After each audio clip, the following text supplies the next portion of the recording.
Hello viewers, আসসালামু আলাইকুম। কেমন আছেন সবাই? আশা করি ভালো আছেন। আমিও ভালো আছি। এটা আমার ফার্স্ট ব্লগ। আসলে আমি ইউটিউব চ্যানেল খোলার পর থেকে কখনো ব্লগ করিনি।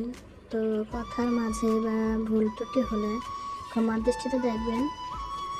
আর আমি গ্রামের মেয়ে, তাই আমার নিজস্ব আঞ্চলিক ভাষায় আমি কথা বলি। এটা আমার জন্য লজ্জাজনক না, বরং গর্বজনক। তো আমি যেভাবে কথা বলি আমি ওইভাবে উপস্থাপন করছি। আমার শ্বশুর বাড়ি থেকে আমি বাবার বাড়ি যাচ্ছি, কারণ বাবার বাড়ি আমার শ্বশুর বাড়ি থেকে 2 মিনিটের রাস্তা, কাছাকাছি আর কি। তো যেতে যেতে ভাবলাম একটা ভিডিও করে নিই। ভিডিওটা করার উদ্দেশ্য হলো আপনাদেরকে একটা জিনিস দেখাবো। জানি না এটা অনেকেই দেখছে আবার দেখে নেই।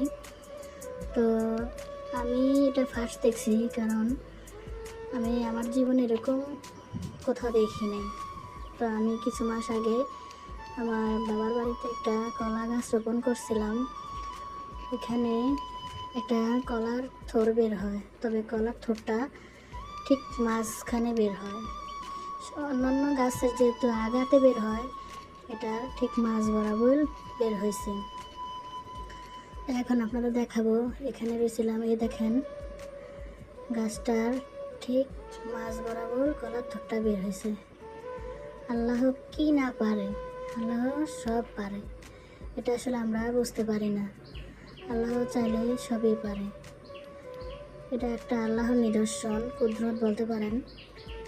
তো ভিডিওটা ভালো লাগলে লাইক কমেন্ট শেয়ার করবেন, আর সবসময় সাপোর্ট দেবেন, যাতে আপনাদের জন্য ভালো ভালো কিছু উপস্থাপন করতে পারি। আপনাদের সাথে কথা বলতে বলতে চলে আসছি আমার বাবার বাড়ি এটা। তো আজকে এই পর্যন্তই। ভালো থাকবেন। ধন্যবাদ। আল্লাহ হাফেজ।